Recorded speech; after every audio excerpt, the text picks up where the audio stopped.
신율의 뉴스 정면 승부 금요일 3부 시작합니다. 제가 항상 말씀드리지만 이제 본격적인 주말이 막 시작되고 있습니다. 덥기는 하더라도 하지만 그럼에도 불구하고 주말은 주말이죠. 자, 여러분 주말 하면 어떤 생각이 떠오르십니까? 일단 주말이 되는 이 시작하는 금요일 저녁 차 엄청 밀리죠. 바로 그런 사정이 지금 우리한테도 영향을 미치고 있습니다. 원래 이번 주 승부 두 분 나와 계시죠. 근데 지금 현재 스튜디오에는 한 분만 나와 계십니다. 최진영 변호사님은 지금 연세대학교 앞에서 열심히 달려오고 있습니다. 예, 자 그래서 우리 둘만 하겠습니다. 네. 세안대학교 배종호 교수님 나와 계십니다. 어서 오십시오. 네, 파트너 없는 배종호 교수입니다. 그렇죠. 아니 뭐 쓸쓸한 뭐 이런 것도 있죠. 네. 방금 들은 소식부터 잠깐 말씀을 드릴까요? 네. 이원석 검찰총장이 김건희 여사 명품백 사건을 수사심의위에 붙이기로 결정했다는 소식이 방금 들어왔습니다. 제가 이거 잘 모르는데 뭐 명품백 사건 이거 들어가 있어요? 네, 들어가 있습니다. 그래요? 그럼 그 얘기는 나중에 하면 되겠고. 자, 그러면 우리 배 교수님 승자 누구예요? 저는 승자를 민주당으로 선택을. 뭐예요? 민주당 같은 경우는 그동안에 여론조사에서 상당 부분 여론조사요? 예. 네. 국민의힘에 비해서 좀 지지율이 떨어졌잖아요. 그래서 우리 최진영 변호사께서 이 프로그램에서 굉장히 열을 올리면서 아주 역설을 했는데 최근에 굉장히 국민의힘 지지율이 떨어지고 상대적으로 민주당 지지율이 올라가면서 대체적으로 역전되는 그런 형상을 보였어요. 물론 이제 갤럽 같은 데서는 여전히 뭐 1%포인트 민주당보다 국민의힘이 우세한 것으로 나타났는데 리얼미터 같은 경우는 보니까 오차 범위 밖에서 민주당이 역전을 해버렸어요. 무려 11%포인트나 우세한 것으로 나타났는데 민주당 42% 그리고 국민의힘 31%로 이렇게 오차 범위 밖에서 민주당이 우세를 보인 것은 리얼미터 조사 기준으로 3개월 만이라고 합니다. 예, 그래서 승자다. 그렇습니다. 저기 우리 박재 PD는 리얼미터 여론조사를 좀 찾아주세요. 지금 리얼미터 여론조사 어떤 거 말씀하세요? 언제 발표된 거예요? 리얼미터 여론조사가 뭐 최근에 나온 거니까요. 지금 이제 찾으면 바로 나오겠고요. 예, 찾았대요. 자, 우선 NBS 여론조사부터 제가 말씀을 드리겠습니다. NBS 여론조사는 8월 19일부터 21일까지 전국 18세 이상 1,002명을 대상으로 실시한 전화 면접 조사고요. 자세한 내용은 중앙선거 여론조사 심의위원회 홈페이지를 참조하시면 되는 여론조사입니다. 그리고 지금 좀 아까 한국갤럽에 대해서 언급을 하셨는데요. 한국갤럽의 여론조사를 보면은 이 한국갤럽의 여론조사 개요는 도착하셨네. 아니요, 연대 앞에서 어떻게 빨리 오시지? 좀 이상한데 이거? 예, 8월 20일부터 22일까지 전국 18세 이상 1,000명을 대상으로 한 여론조사고요. 역시 전화 면접 조사입니다. 자세한 내용은 중앙선거 여론조사 심의위원회 홈페이지를 참조하시면 되시는 여론조사인데. 일단 NBS 조사에서의 정당 지지율을 보면 국민의힘 31%, 더불어민주당 29%였고요. 그리고 한국갤럽 여론조사는 국민의힘 32%, 더불어민주당 31%입니다. 그러니까 전화 면접 조사는 국민의힘이 1%포인트 민주당보다 위기는 합니다만 지금 말씀하신 리얼미터 여론조사는 지난 12일부터 16일까지 전국 18세 이상 유권자 2,009명을 대상으로 한 조사입니다. 이거 에너지경제신문과 한 여론조사죠. 에너지경제신문 의뢰로 리얼미터가 12일부터 16일까지 유권자 18세 이상 유권자 2,009명을 대상으로 ARS 조사임을 말씀을 드립니다. 역시 자세한 것은 중앙선거 여론조사심의위원회 홈페이지를 참조하시면 됩니다.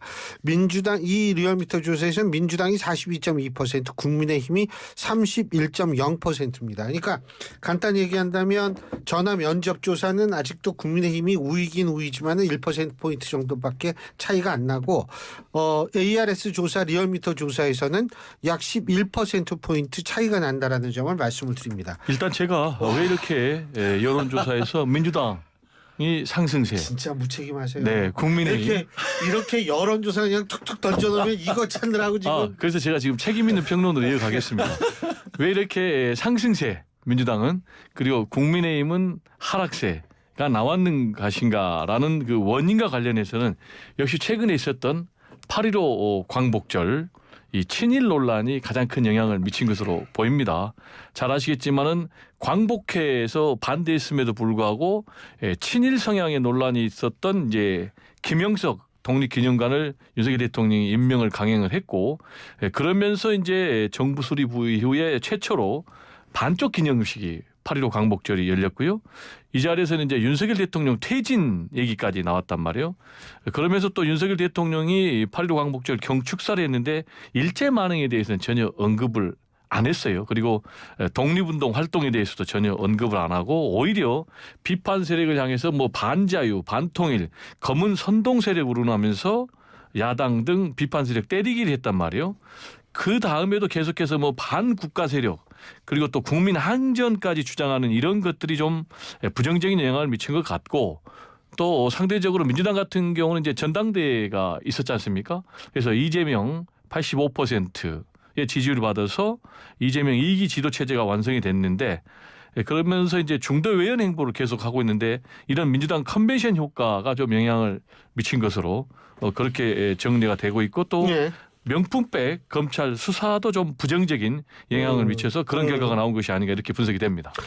조금 전에 김영석 독립기념관장의 친일 이거는 논란입니다. 네. 그리고 본인은 뉴라이트가 아니다라고 계속 얘기를 하고 있다라는 점을 제가 분명히 말씀을 드립니다. 자, 아니 근데 이해가 안 되는데 연대 저도 이제 가끔 연대 앞쪽으로 계속 오는데 날라오셨네. 배 교수님께서 외롭다고 하셔가지고 불안해가지고 빨리 외롭다고 해가지고 아니 우리 날아왔습니다. 근처에서 약간 멀리 있는 것처럼 얘기했을 수도 있어요.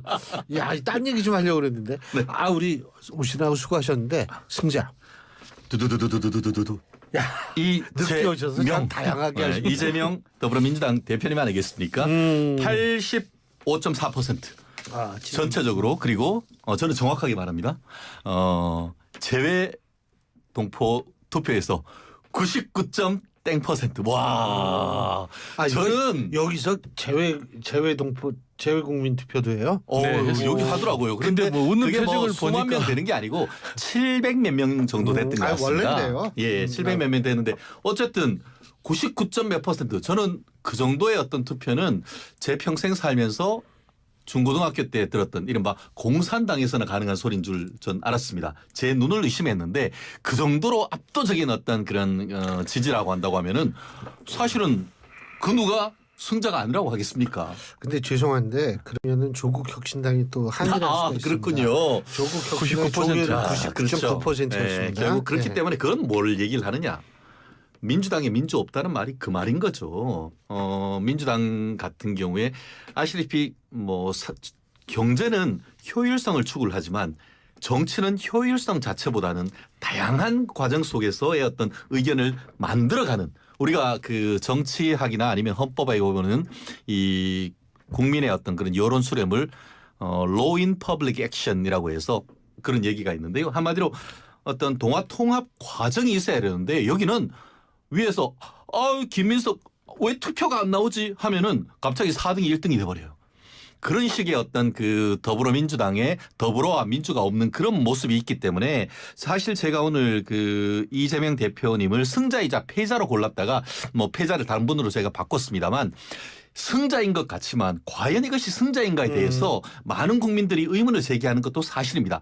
배 교수님 말씀하시는 것처럼 7.23 전당대회는 제가 엄매기사라 이러면서 국민의힘의 컨벤션 효과를 얘기를 했습니다만 그게 한 달 지나면서 오히려 민주당의 8.18 전당대회에 어떤 효과가 있는 것은 분명한 것 같습니다. 하지만 그 효과가 상당히 제한적이다.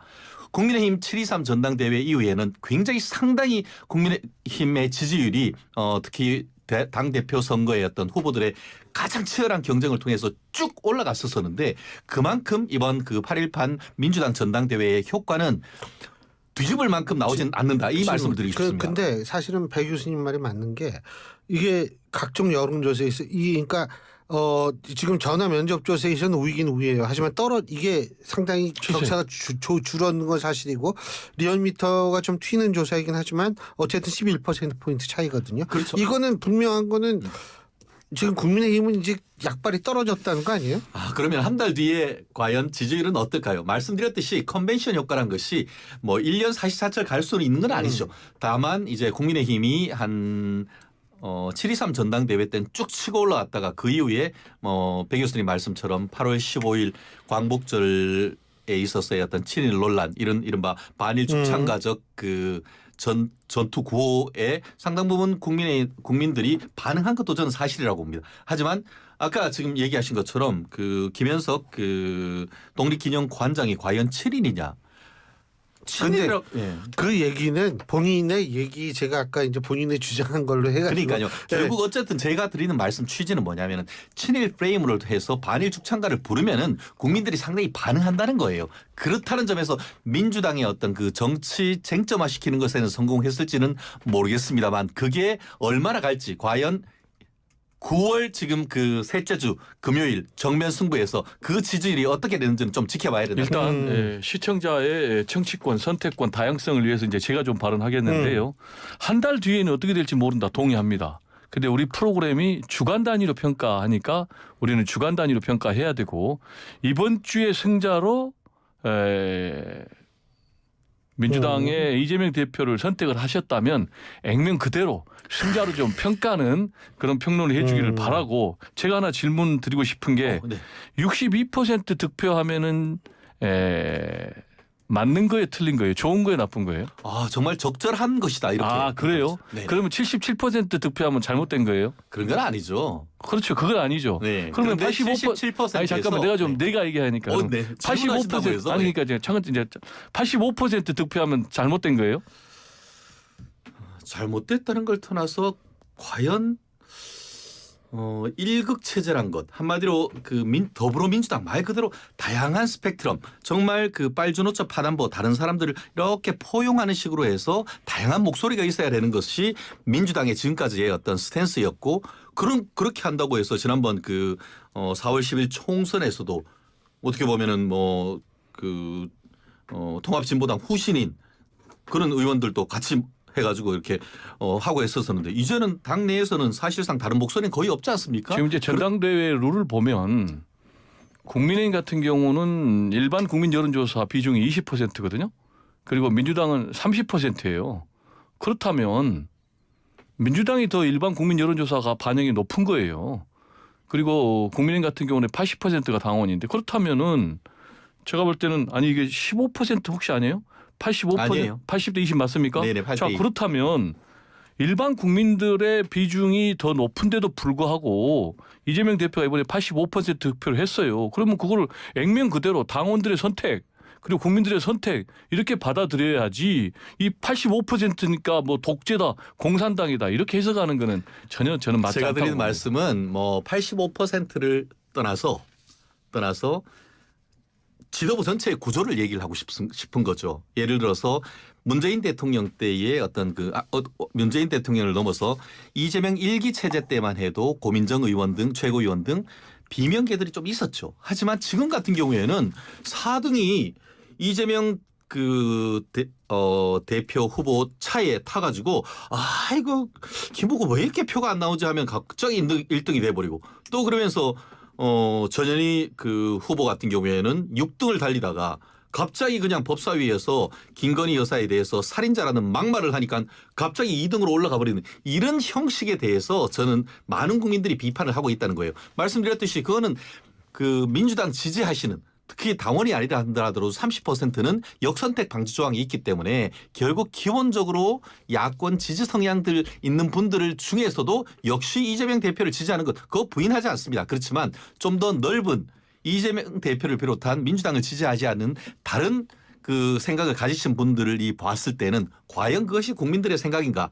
오히려 지나친 이재명 대표의 독주 체제에 대해서 상당히 비판적일 수밖에 없는 것이죠. 자, 근데 초일회라는 게 생기는 모양이에요. 민주당 내에서 김부겸 전 총리, 그 다음에 뭐 박용진 전 의원, 그다음 윤영찬 전 의원 뭐 이렇게 해가지고 그 어떻게 파급력이 좀 있을 거라고 보세요? 뭐 제가 볼 때는 뭐 파급력이 굉장히 미미할 것 같고요. 지금 이재명 그래도 대표 같은 말은요. 경우 77%에서 지금 이제 예. 85% 득표를 했기 때문에 당 장악력이 더 높아졌고요. 그리고 최고위원 같은 경우도 사실상 친명 일색이잖아요. 그리고 뭐 친명 일색을 넘어서 더 적나라하게 표현하면 매우 강경 투사들로 돼 있거든요. 그럼 왜 강경 투사들이 선택이 됐느냐? 윤석열 대통령이 폭주를 하니까 맞서 싸울 수 있는 사람이 필요하다라고 민주당 당원들이 선택한 거예요. 그러면 저는 원인 제공은 윤석열 대통령이 했다라고 저는 보는 거고요. 예. 아까 우리 이제 변호사님께서 구조를 얘기를 했거든요. 그래서 구조가 시스템인지 뭔지 좀 명쾌하지 않는데 시스템을 얘기를 하면 제가 말씀드린 대로 민주당의 룰이 일반 국민들의 참여 비중이 훨씬 더 높다. 30%로 그 얘기를 드렸고 그리고 구조가 예를 들어서 구성을 얘기한다면 사실상 지금 국민의힘 같은 경우는 완전히 친윤 체제로 다 100% 똘똘 뭉쳐져 있었잖아요. 그러나 지금 민주당 같은 경우는 현재 친명 비명이 있는 거예요. 비명이 약할 뿐이고 그리고 그 전에는 친문 비문이 있는 거예요. 예, 간단하게 네. 30초만 대답하고 3부 여기서 그렇습니다. 쉴게요. 그 초일회 이른바 비명 횡사파라고 할 수가 있겠죠. 지난 그 총선 과정에서 친명이 아니란 이유로 특히 그 작년 있었던 이재명 대표에 대한 그 구속 동의하는지 체포 동의안에 대해서 동의했다라고 강력하게 추정됐기 때문에 이번에 다들 공천을 못 받았던 공천 학살당했던 그런 분들이 지금 그 초일회란 모임 그 매월 첫째 주 예. 일요일 날 모인다는 건 아니겠습니까? 예. 지금으로서는 영향이 별로 없다고 봅니다. 하지만 이재명 대표에 대한 1심 각종 판결이 선고되는 그쯤에는 암중모색을 하다가 결국 밑에서 뚫고 올라올 가능성 충분히 있다고 예측합니다. 알겠습니다. 자, 3부는 여기까지 하고요. 4부에서 계속 얘기 나눠보겠습니다. 신율의 뉴스 정면 승부 4부 시작합니다. 3부에 이어서 이번 주 승부 계속 이어질 텐데요. 자, 지금 이 자리에는 최진영 변호사, 세한대학교 배정호 교수 두 분 나와 계십니다. 자, 배 교수님. 네. 패자. 부끄러운 역사를 또 만든 검찰을 선택을 했습니다. 근데 그것도 말씀해 주셔야 돼요. 제가 아까 속보로 말씀드린 거요. 네. 수사심의. 수사심의. 네. 네. 그거는 당연한 결과죠. 그건 당연한 결과. 네. 먼저 그것부터 얘기를 하죠. 그러면은 수사심의 최근 소식부터. 저는 수사심의를 선택을 할 것이다 이렇게 봤는데 이원석 검찰총장의 선택지는 이제 세 가지가 있었어요. 첫 번째는 이번에 무혐의 결론을 내린 검찰의 결론을 그대로 받아들이는 것 하나, 수사팀 결론. 두 번째는 보완 수사 지시하는 방법. 그리고 세 번째가 이제 직권으로 수사심의위원회를 소집을 하는 건데, 네, 직권으로 한 걸. 네, 그대로 용인하기는 어렵죠. 왜냐, 본인도 검찰 수사 과정에 문제가 있다라고 얘기를 했잖아요. 국민의 눈높이에 맞지 않아서 사실상 사과까지 했는데. 이게 국민의 눈높이에 맞는 결과가 아니라고 본인이 본 거죠. 그러니까 수사 실무팀의 결과를 그대로 수용할 수는 없었고 그렇다고 이제 보완 지시를 내리기는 본인이 9월 15일이니까 20여일밖에 임기가 안 남았어요. 이것도 현실적으로 좀 불가능하고 그래서 결국 이제 직권으로 수사심의위원회를 소집을 한다는데 이것까지 안 한다면 본인은 완전히 핫바지 총장으로 끝나는 거예요. 그게 뭐냐? 지금까지 세 번의 이원석 검찰총장 패싱이 있었어요. 첫 번째 패싱이 뭐냐면 인사 패싱이에요. 그냥 상의도 안 하고 법무장관이 좀 기다려달라고 해도 그대로 해버렸잖아요. 그래서 인사 패싱.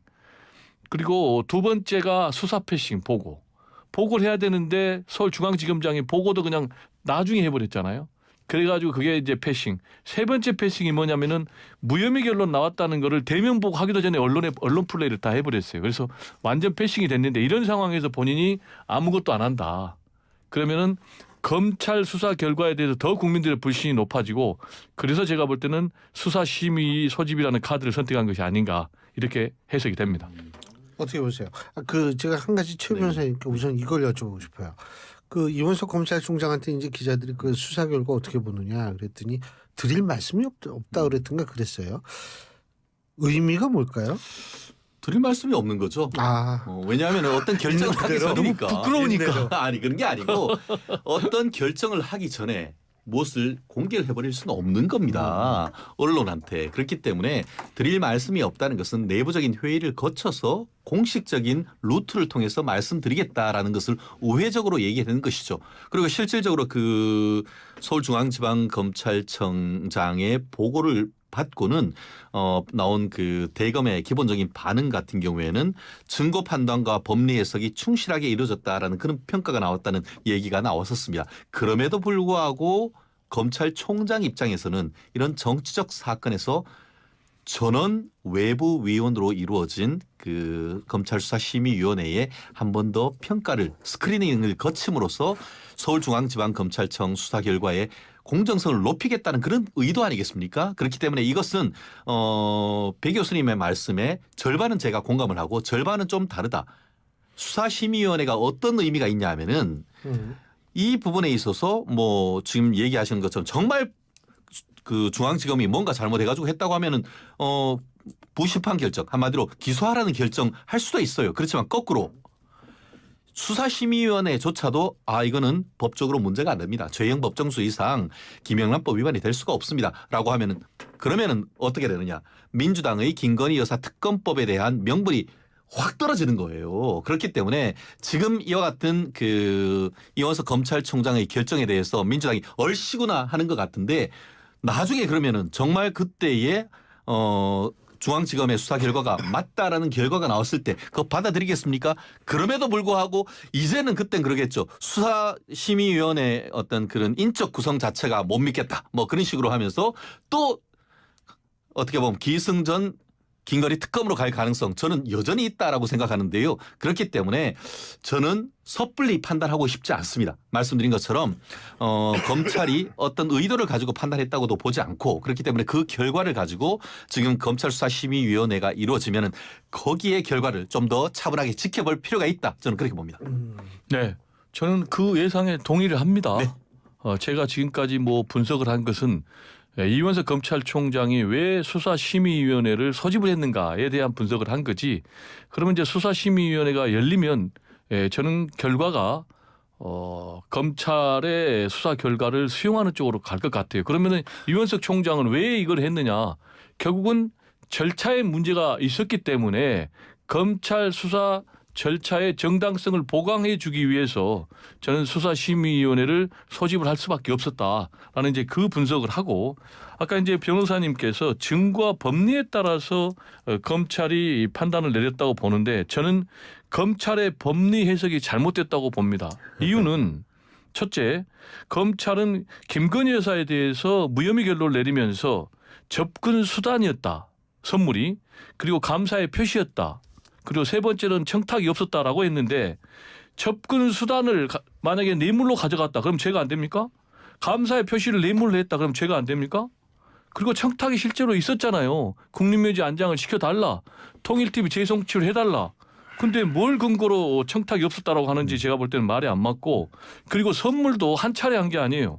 샤넬 향수 180만 원 상당의 선물했고 두 번째로 40만 원 상당의 위스키 했고 세 번째로 또 명품백 300만 원 디올백 했고 그러면은 만약에 김건희 여사가 대통령 부인이 아니면 이런 고가의 선물을 했을까요? 이거는 명백하게 청탁을 하기 위한 거예요. 그리고 두 번째로 예. 윤석열 대통령에 대해서 직무 관련성이 없다. 라면서 무혐의. 근데 대통령의 직무가 해당이 안 되는 게 없어요. 참고로 본인이 수사를 했던 박근혜 전 대통령 같은 경우는 포괄적 뇌물죄로 처벌을 했어요.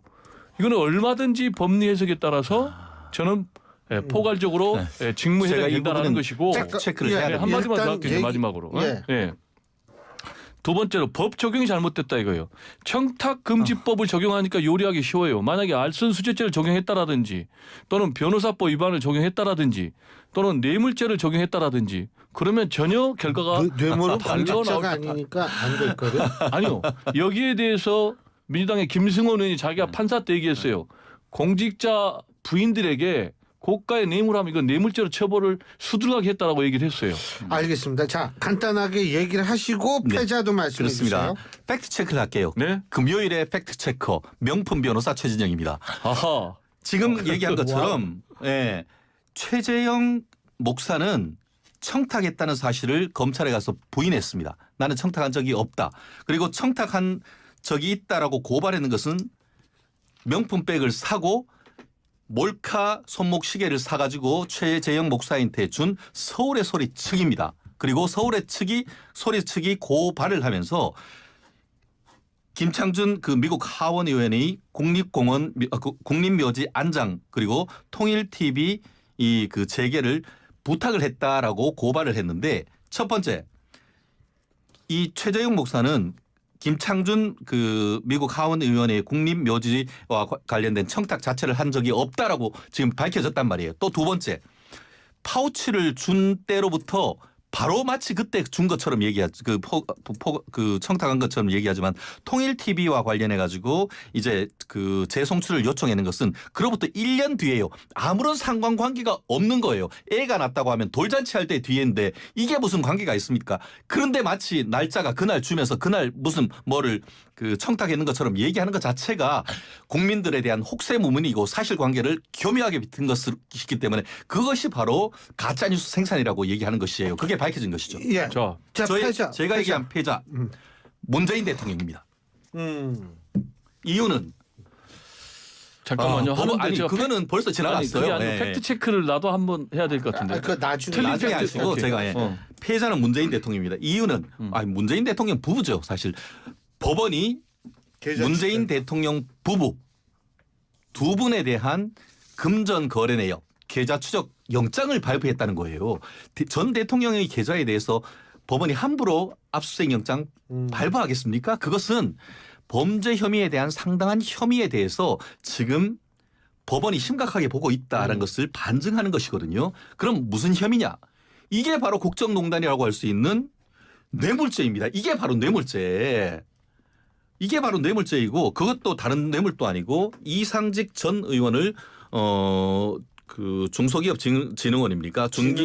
진흥공단 이사장을 자리를 주고 바로 4개월 뒤에 전 사위 해외로 태국으로 보내면서 이 그 타이 이스타 제스에 전무로 취직시키고 그 이주해가는 과정에서 각종 그 현지에 있던 그 중진공 직원들을 통해 가지고 의전해주고 집 구해주고 이런 걸 했기 때문에 그게 바로 제3자 뇌물이 아니냐라는 거에 대한 수사가 직접 어떻게 보면 옥죄고 있단 말이에요. 그렇기 때문에 이 사안에 대해서 저는 영장이 나왔다는 사실 자체에 대해서 문재인 대통령께서는 전 국민들에게 저는 사과를 해야 된다고 봅니다.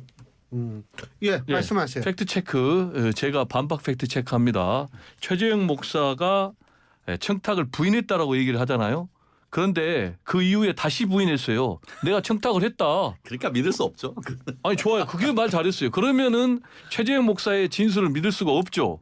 그러면 그러니까 증거가 없는 거예요. 아니 잠깐만요. 증거가 있잖아요. 선물 고가가 같잖아요. 그리고 청탁이 청탁이 중요하죠. 있었잖아요. 아니 그러니까 청탁이 있었잖아요. 근데 말한 대로 최재형 목사가 청탁했다라고 하면은 있고 없다라고 하면 없는 건 아니잖아요. 그러면 그 부분에 대해 수사를 해야 되는 거예요. 그 얘기를 제가 팩트 체크하고요. 그 다음에 지금 문재인 전 대통령에 대해서 계좌 압수수색을 한 거는 팩트니까 인정을 해요. 근데 이거 가지고 국정농단이나 뇌물죄다 논리를 마치 단정적으로 비약하는 건 매우 위험하다. 그럼 제가 물어볼게요. 나중에 이게 무죄 나오면 어떻게 할 거예요? 유죄 나오면 어떡할 겁니까? 그러니까 지금은 유무죄를 우리가 예단하면 안 된다는 얘기를 내가 하는 거예요. 예단하면 안 되지만 이미 자, 내가 물어볼게요. 네네. 자, 보세요. 지금 자기의 사위가 취직을 했다. 그래서 월급을 받았다. 그게 뇌물이다라고 얘기를 하는 거 아니에요? 그게 굉장히 무리한 논리적인 게 아니에요? 더구나 근데 또 불구하고 우리 변호사님은 압수수색 했다는 것만으로 지금 완전히 국정농단 뇌물죄로 거의 단정하듯 하는 건 매우 위험한 접근이다라는 얘기를 드리는 거예요. 제가 질문에서 답변할게요. 정유라가 삼성으로부터 말 받았다는 것보다 더 죄질이 나쁜 겁니다. 어떻게요? 왜냐하면은 아까 얘기했죠. 김건희 여사가 뭘 받았다고 하는데 박근혜 전 대통령이 뇌물로 됐던 것은 삼성전자 이재용 부회장과 독대를 했기 때문에 거기에서 부정한 청탁이 있었다는 것이지 최재형 목사가 윤석열 대통령하고 독대를 했습니까? 그러면 저도 얘기를 할 수가 있어요. 아니, 지금 문재인 얘기하고 있잖아요. 문재인. 아니, 그렇기 때문에 그런 유사한 논리란 말이에요. 저는 아니, 그 얘기가 아니고 이 문재인 사안에 대통령이 있어가지고 본인의 사위를 한테를 어떻게 보면은 튼튼하지도 못하는 회사 그리고 제트 회사 그러니까 비행 회사와 아무런 관련이 없는 모르겠어요. 뭐 비행기 게임을 만들었는지는 모르겠습니다만 그런 사람을 해외로 보내고 그리고 국내에 있는 집 땅 다 팔고 해외로 그 본인 그 딸도 이주해가지고 가가지고 거기에서 다 그 월급하고 생활할 수 있도록 다 해줬는데 그거에 대해서 한마디도 하지 않고 민주당 의원들도 그거에 대해서 아무런 얘기도 하지 않는 그런 모습은 그게 바로 선택적 정의라는 거예요. 자, 하실 말씀 있죠? 네. 그거 하시고 승부처. 자, 최진영 우리 변호사님 말대로 그럼 문재인 전 대통령이 유죄가 되려면 첫 번째 이게 부당한 취업이어야 되는 거예요. 그다음 두 번째 그 부당한 취업에 문재인 전 대통령이 개입을 해야 되는 거예요. 그런 걸 다 입증할 수 있습니까? 그리고 또 그렇게 한 것이 또 뇌물죄가 해당이 돼야 되는 거예요. 얼마나 많은 과정들이 남아 있는데 지금 아무것도 확인되지 않는 상황에서 마치 유죄인 것처럼 하는 거는 너무 위험하다라는 얘기를 드리고 그다음에 승부처와 관련해서 제가 답변을 하면 결국은 지금 약간 연기가 됐지만 이재명 대표하고 한동훈 대표하고 이재명 대표의 이 회동이 매우 중요한 전국의 승부처가 될 것이다. 왜요? 그 이유는 두 사람 다 지금 대권 주자란 말이에요. 사실상. 근데 여태껏 한 번도 지금 안 만났어요. 그래서 첫 번째 어떻게 보면 진검승부의 그런 장이 마련되는 거예요. 그리고 이 자리의 결과에 따라서 국민들 입장에서는 우열을 상당 부분 가리는 그런 선택을 할 것 같고 그다음에 또 잘 되면 대결 정국이 협치 정국으로 바뀔 수도 있을 것 같아요. 근데 안 되면은 더 대결 정국으로 갈 수도 있고 또 하나는 지금 최상병 특검법이 과연 어떻게 처리될 것인가. 그래서 이 부분에 대해서 만약에 양쪽에 합의가 있다면 전국 전체가 엄청난 소용돌이가 치는 그런 정국으로 갈 수 있기 때문에 이게 시험대다. 저는 이렇게 생각합니다. 승부처다. 예. 네, 저도 뭐 승부처는 원래 있어야 할 다가오는 일요일 오후 3시에 있었을 수도 있는 두 분 똑같네. 예. 여야 대표 회담이었었죠. 짝을 해가지고 좀 오래 하면 이런 현상이 짜고 막 이런 현상이 발생을 해요. 이렇게 서로 하는데 짜겠습니까? 다만 아까 그걸 잠깐 말씀드리고 문재인 대통령에 대한 그 검찰의 칼날이 바로 코까지 왔어요. 조국 전 민정수석 불렀죠. 소환되죠. 그리고 또 임종석 비서실장 소환됐었죠. 불러요. 그러니까 그 다음은 어디겠습니까? 참고인으로서 갔었죠. 그렇기 때문에 그런 부분에 있어서 저는 이런 사안에 무리를 일으킨 것 자체에 대해서도 문재인 대통령 부부께서 국민들의 사과를 해야 된다라는 말씀을 드리고 다시 돌아와서 네, 말씀드린 것처럼 지금 22대 국회가 시작됐지만 민생법안 하나도 지금 처리되고 있지 않습니다. 모든 게 뭐 거의 제가 말씀드리듯 민주당은 1.1 특검, 1.1 탄핵을 하면서 사실상 전국이 올마비죠. 그것도 어떻게 보면 자기들 전당대회를 했기 때문에 그런 건 불가피한 점이 저는 있었다고 봅니다. 그러면 이제부터는 당대표들이 만나가지고 풀어나가야 할 때인 것이죠. 그런데 하필이면 그 앞에 두고 재판 바로 그 이재명 대표가 원래 오늘 그 본인의 그 공직선거법 위반 재판이 있었는데 바로 전날 그리고 또 다가오는 지금 일요일 날 여야 대표 이 그 회담을 두고 코로나가 걸렸다. 그래서 댓글에 참 정말 진짜 코로나를 걸리신다고 신 것인지 이 부분에 대해서 문재인 전 대통령 집에도 못 갔으니까. 그렇죠. 그러니까 그런 점에 비춰가지고 많은 국민들이 진짜 코로나 걸렸다 이런 의혹까지 제기를 하는데 저는 그런 것까지 의혹 제기할 생각은 없습니다. 그렇지만 오늘 또 봤더니만 당대표 비서실장이나 아니면 그 정무실장 같은 경우에는 사실상 이거 의제가 확인이 안 되면은 이거 무산될 수도 있다. 이런 식으로 지금 민주당이 나오는 것을 봤을 때에 정말 이게 그 당대표 회담을 할 것인지에 대한 진정성에 의문이 드는 것도 사실인 것 같습니다. 제가 좀 말씀을 드리면 저는 한동훈 대표가 코로나 걸렸다면은 코로나 걸렸구나. 빨리 좀 쾌유해라. 이렇게 마음을 가질 것 같아요. 같은 마음을 좀 가시실 거라고 생각을 하고요. 그리고 문재인 전 대통령의 이 사건 같은 경우는 2017년, 2018년에 있었던 사건이고요. 4년이나 계속 탈탈 털었어요. 제가 볼 때는 사실상 정치 보복인데 정치 보복을 통해서 노무현 전 대통령이 숨진 비극적인 사건까지 있었는데 정치 보복 그만했으면 좋겠고요. 예. 검찰 수사밖에 안 하냐. 알겠습니다. 좀 그런 말씀을 드리고 싶습니다. 예, 다음 주에 또 얘기하세요. 자, 오늘 두 분 말씀 여기까지 듣겠습니다. 고맙습니다. 감사합니다. 예, 지금까지 최진영 변호사, 세안대학교 배종우 교수 두 분과 함께했습니다.